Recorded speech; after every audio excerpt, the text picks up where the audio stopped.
bagaimana cara termudah untuk menjadi pemenang di dalam hidup. Secara singkat, cara paling mudah yaitu kita harus mempunyai goal yang sangat jelas. Yang kedua, kita harus mempunyai alasan yang sangat kuat kenapa kita harus mencapai goal yang sangat jelas tadi. Yang ketiga, kita harus belajar cara-cara yang sudah terbukti untuk mencapai goal kita. Misal kita menemukan anak kita tidak mau belajar. Kenapa kok anak kita tidak mau belajar? Karena mereka tidak mempunyai goal dan alasan yang sangat kuat. Untuk apa saya belajar? Mereka tidak punya goal dan mereka tidak punya alasan kenapa harus belajar. Maka mereka tidak belajar. Saya hidup begini aja sudah nikmat. Kenapa saya harus belajar? Kalau mereka mempunyai goal, misalnya 15 tahun kemudian saya harus jadi dokter bedah, Anda tidak akan bisa hambat dia untuk belajar biologi. Ketika dia mau belajar biologi, kita bilang, "Nak, jangan belajar biologi, kita main aja ke mall." "Jangan, Ma, nanti kalau main terus saya nilai biologinya jelek, saya tidak keterima kedokteran." Nah ini, jadi yang pertama, Anda kalau tidak punya goal dan tidak punya alasan sangat kuat, Anda tidak mau belajar. Yang kedua, kalau kita sudah mempunyai goal dan alasan yang sangat kuat, tapi kita tidak tahu caranya untuk belajar, ketika kita belajar tidak mendapatkan nilai baik, ketika kita belajar tidak mendapatkan nilai baik, apa yang terjadi? 97% dari kita malas belajar. Walaupun sudah mempunyai goal yang jelas, alasan sangat kuat, tapi kalau tidak tahu caranya, seringkali akhirnya kita juga tidak mau belajar. Demikian juga kita dalam merubah hidup. Ketika kita mau merubah hidup, kita akan susah sekali merubah hidup kalau kita tidak tahu goalnya. Mau merubah menjadi apa dan alasannya kenapa. Kenapa kok saya harus mencapai goal tadi atau perubahan ini. Berikutnya, kita juga harus mempunyai cara-cara yang terbukti, strategi-strategi, ilmu-ilmu yang sudah terbukti berhasil mencapai goal yang kita inginkan. Dengan demikian, perubahan hidup akan kita lakukan dengan jauh lebih mudah. Seringkali di dalam seminar-seminar saya katakan bahwa menjadi pemenang adalah mudah karena lawannya sedikit. Ketika kita sudah menentukan goal, kita punya alasan sangat kuat dan kita belajar dari yang terbaik, kemungkinan menang kita jauh lebih mudah.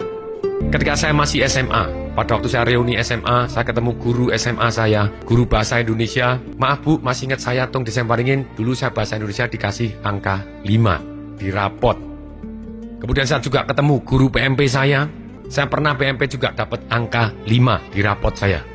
Untungnya itu terjadi pada waktu mid semester ataupun semester ganjil, sehingga saya masih naik kelas. Di kelas 3, ketika saya les kimia, saya les dengan juara-juara kelas. Saya les dengan juara umum, dengan juara kelas. Dan ketika saya les, saya termasuk yang paling goblok. Dan saking gobloknya pada waktu saya les, sungguh susah mengerjakan soal-soalnya, dan gurunya sangat pengertian dan baik. Gurunya ngomong, "Tung, kamu datang lebih awal ya. Kalau lesnya jam 3, kamu datang setengah 3, nanti saya ajarin lebih dahulu." Maksud gurunya baik supaya saya tidak mengganggu teman-teman saya yang sudah sangat ahli di bidang kimia. Oke, ketika saya datang jam setengah 3 dan saya diajarin secara sendiri, kemudian saya masih tidak bisa, terus tidak bisa mengerjakan soal dengan kebingungan, guru saya nanya dengan penuh perasaan, "Sorry Tung ya, apakah dulu pada waktu kamu kecil pernah step?" Asem tenan. Dianggap pernah step, kejang-kejang. Dianggap kalau kecil kejang-kejang, panas step, besok besarnya goblok. Padahal yang kejang pun, yang step pun belum tentu jadi goblok. Apalagi saya yang tidak step gitu ya. Tapi itu menunjukkan bahwa di masa-masa saya SMA, saya penuh perjuangan. Dan karena saya tidak tahu caranya dan tidak termotivasi untuk belajar, karena tidak punya goal dan tidak punya alasan sangat kuat, makanya saya dapat nilai jelek. Dan saat-saat itulah akhirnya saya mendapatkan satu alasan yang sangat kuat untuk berubah dan goal untuk mendapatkan nilai yang baik di dalam sekolah. Yaitu apa? Di saat itu saya bingung milih di antara 6 calon pacar saya. Kenapa? Karena 6-6-nya tidak ada yang mau. Nah, seluruh sel tubuh kita, dari ujung kuku sampai ujung rambut kita, ditakdirkan untuk melakukan 2 hal. 1 adalah mempertahankan hidup, 2 meneruskan keturunan. Separuh dari fungsi hidup saya untuk melanjutkan keturunan sekarang terganggu. Ketika saya ditolak kanan kiri, semuanya diinjak-injak di sana, dihina di sini. Salah satu contohnya, ada yang wanita ketika saya dekatin dan dia ngomong kepada temannya yang lain, "Saya tidak mau dapat Tung karena dia goblok. Sekolah nilainya jelek."